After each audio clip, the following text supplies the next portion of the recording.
Here we go again. Another video. I sure hope they don't notice my Belle Delphine t-shirt. That would be embarrassing. Hey guys, what's going on? And welcome back to Mike's Creation. And today I want to show you guys something very scary. And it's possibly dangerous. And I might actually die because of this at some point. So pretty much all this week I've been watching videos on YouTube on this YouTube channel called CZ's World, which you guys have probably heard of if you like scary videos. And I watched his entire playlist on the Conjuring timelines, like of each character in the timelines and like what they did.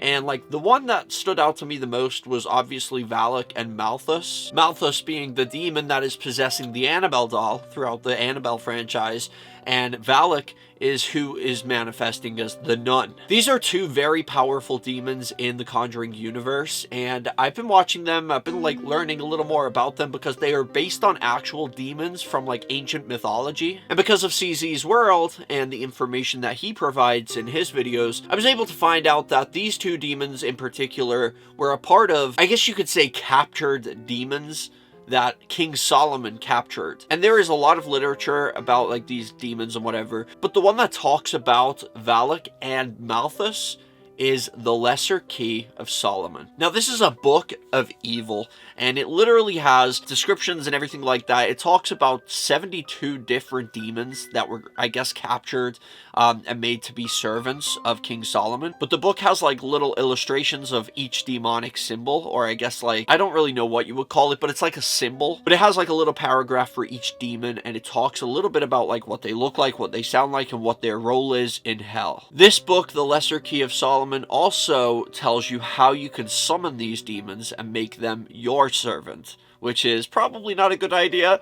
I've dealt with demons before. I don't want to be dealing with another one. Hell no. All of my life I've known about these like dark black magic, or whatever you would call it, the dark arts type of books, but I've always stayed away from them because I always felt like they could potentially be dangerous, even just to have something like that in your house, because it literally is a book of evil. It's like teaching you how you can conjure the actual demons from hell into your house, possibly inside you. But I don't know, I feel like I've become more, I don't know whether I'm braver, whether I'm stupider, or whether I'm just more of a skeptic than I used to be, but I'm more open to these things now. I feel like reading the book, I would learn some things, you know, and that's what I open my mind to. I want to learn, especially about this kind of stuff. It's really interesting to me, and I feel like, I did Google it though. I was like Googling, is it safe to, you know, have the Lesser Key of Solomon in your possession? Is it like gonna bring evil or bad luck or negative energy, or like what's it gonna do if you just own it? But a lot of people said that it's pretty safe to have. Like if you just have it as a book, even just to read it, it's not gonna really do anything unless you start performing whatever it tells you to do in the book. That's when it becomes a problem. The book is just a book until you do something about it. But it also did say if you are a little bit scared to have this thing in your house, you can bind it in white ribbon that's been run through salt, and you know, just the usual stuff, holy water, stuff like that. Supposedly it keeps the evil contained. Now there's a lot of different versions of this Lesser Key of Solomon book, and I know there's a lot more, but this is the one I wanted just because I wanted to read a little bit about like the real life Valak and the real life Malthus. Now the book goes back like hundreds of years, but the one I have right here was kind of translated and shortened by Aleister Crowley, which I've heard of him before. He was a British, it does say on the back. It also has S.L. MacGregor, Mathers, or Mathers, and it says right here, this is what the front cover looks like too, so just so you guys can take a look at that. And I'll just tell you what it says about Aleister Crowley.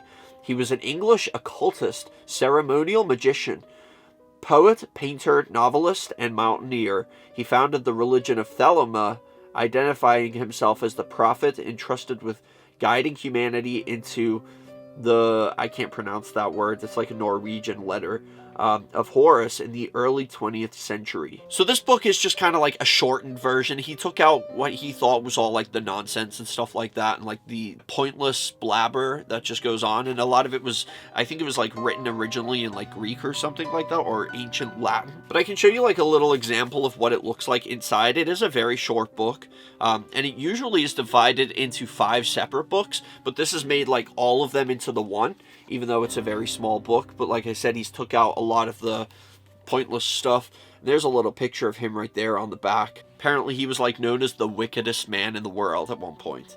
But it also is like, it says right here, the Goetia, the Book of Evil Spirits. But the part about the demons and stuff, I'll just quickly do like a flick through, is this right here. You see what I mean? There's like 72 demons. Each symbol represents a demon, and it has like a little paragraph about what the demon was or what it did. Some may say this is very dangerous to have. I do plan on reading the whole thing. I don't plan on summoning demons, but I like to know that I have the option if I want to.